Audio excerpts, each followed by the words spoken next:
Hi everyone, welcome to Tuesday's maths lesson. In a moment, give yourself 30 seconds, answer the questions on the screen, not forgetting to try to tell the time on the clock face, and then we will go through the answers. Pause the video now. Question number 1, write a fraction equivalent to a half. There are a really large range of different answers you can have here, and I'm not going to start listing them all on the screen. You may have had 2 quarters, perhaps. You might have had 3/6. Any answer where the numerator is half of the denominator, as in these 2 examples here, you would have got a fraction equivalent to a half. So you can give yourself a mark if you got a fraction where the numerator was half the denominator. Question number 2, multiply 168 by 5. Using the column method I would have used for this, the answer you should have got was 840. Question 3, work out the perimeter of the rectangle. So I know if this side of my rectangle is 20 millimeters, this side also must be 20 millimeters. If the left side is 6 mil, the right side must be 6 mil. The perimeter is the distance around the outside, so I've got to add up in the most effective way possible all of my values now. I would probably do in my head 20 add 20, which gives me 40, 6 add 6, which gives me 12, 40 add 12 gives me 52 millimeters, not forgetting my units of measure, 52 millimeters. Number 4, write 500,000 in figures. 500,000 is 500,000, so it's 500. You probably have your comma in here, and then 3 more zeros. Any number in the 100,000 is a 6-digit number, as is this example here. So 500,000, that is how you would write it in figures. That's what it means in numbers. Time on the clock is 5:40 or 20 to 6. Either 5:40 or 20 to 6 would have got you the answer. Let's get into today's lesson. The wall at the top there says divide with remainders. So we're going to have a look at the operation, which is the inverse to what we looked at yesterday, which was multiplication. Today we're going to have a look at division. When we're looking to divide, we would quite often use the bus stop method to help us represent it. So today we are going to do that using as place value counters as well to help us understand what actually is going on, as we always do in the calculation. Let's pull a question onto the screen. So there are 420 pencils. They come in packs of 4. How many packs can be made? Now, if I was going to represent that pictorially, that would be 420 pencils.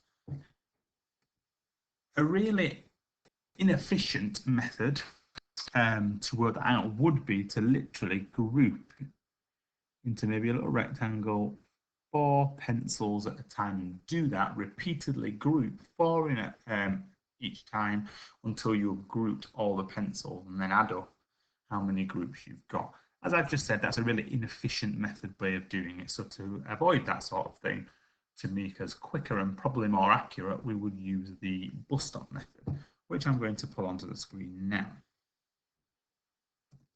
We'll get rid of that. We'll bring a bus stop method onto the screen, like so. We're also going to use a place value grid to help us represent what that looks like. So we're doing 420, and we're dividing all of those 420 pencils into packs of 4. If I was representing it on a place value grid, I would have my 400s.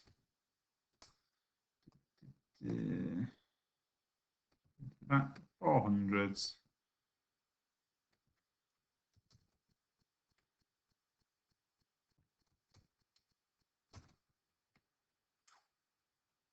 And 2 lots of 10 to represent 20. So this is the same calculation represented in using counters and using my bus stop method, as we refer to it, for division. So the first thing I need to do is make groups of 4 using what I have got.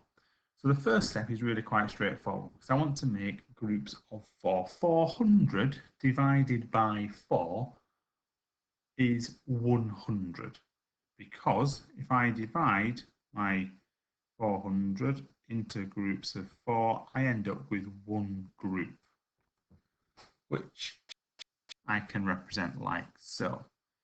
Now, it gets a little bit tricky when I'm looking at my tens, because I can't actually make any groups of 4 from my 2 tens counters. So in this case, I would represent that using a 0 here, because I can't make a complete group of 4 like I did previously in my hundreds column. So because of this, I need to perform an exchange. I can perform an exchange by thinking, well, how many ones make up 10?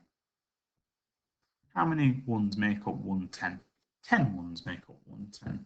If I've got 2 tens, that means I can exchange 2 of my tens for 20 ones, which I'm going to represent using counters like so. To show that on my place value grid, I've done that here. To show it on my bus stop method, I would exchange the 2 tens for 20 ones by writing that like so. Now I've got 20 ones, as you can see here and as you can see here. So to do this, I would then need to do 20 divided by 4, which hopefully in your head you're thinking, well, I can do that, and the answer is 5. That means if I group all of these into groups of 4, I should end up with 5 groups. 1, 2, 3, 4, 5. Yes, I do. So back to my question, there are 420 pencils. They come in packs of 4. How many packs can be made? 105 packs of pencils can be made. We'll look at one further example, and then I'm going to let you have a practice at it, and then get into applying your knowledge to some problems. So, second example then. Let's get rid of all of that. And let's bring in my second example. So, there are 5,185 pencils. A box holds 3 pencils.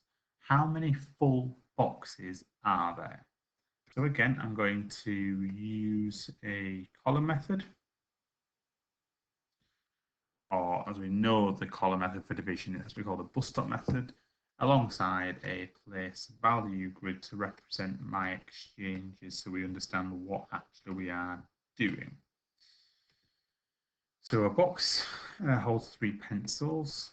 In total, I've got 5,185 pencils. So let's represent this on my place value grid then.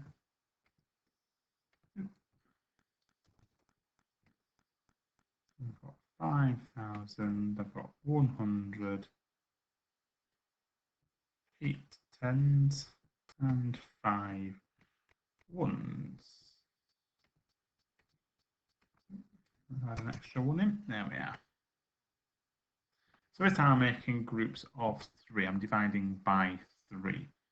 So how many groups of 3 can I make looking at my thousands column? Well, I can make one group of 3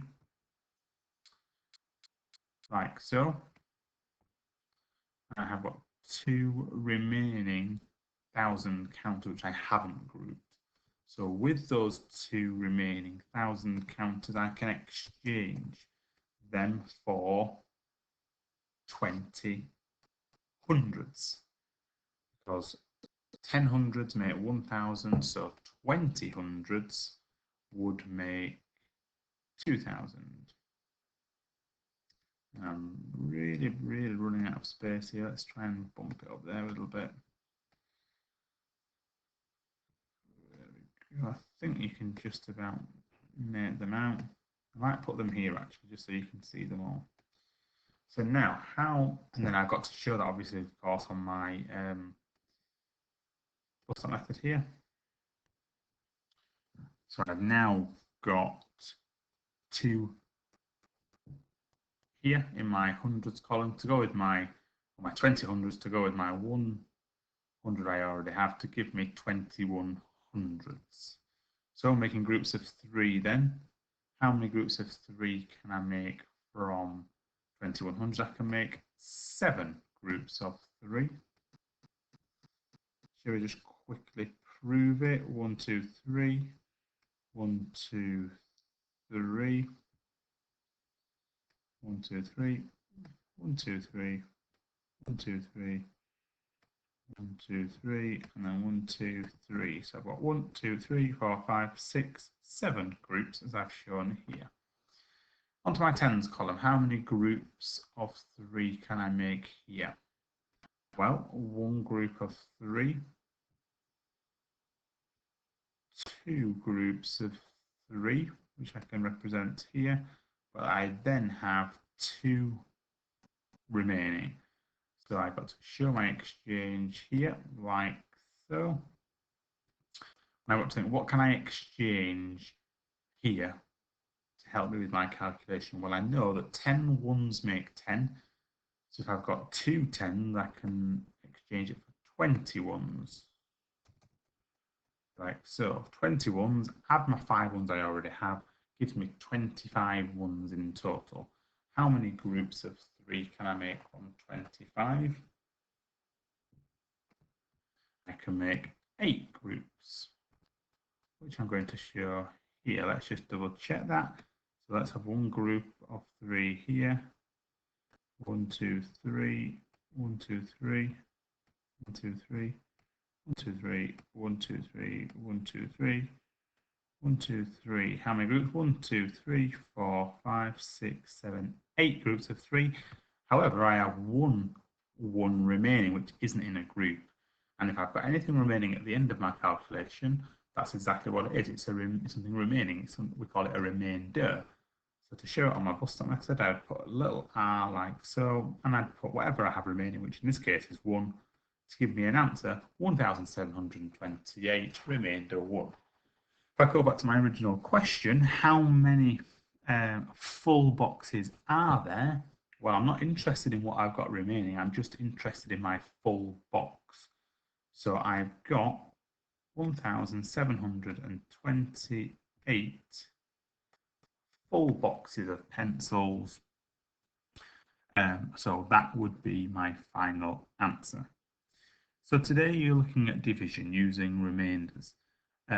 You've got the bus stop method and the place value grids to help you. Once you've had a little practice with the first few questions, you are then going to get into some more word problem type questions involving division using methods similar to what we have used here. Have a go, and I'll see you tomorrow.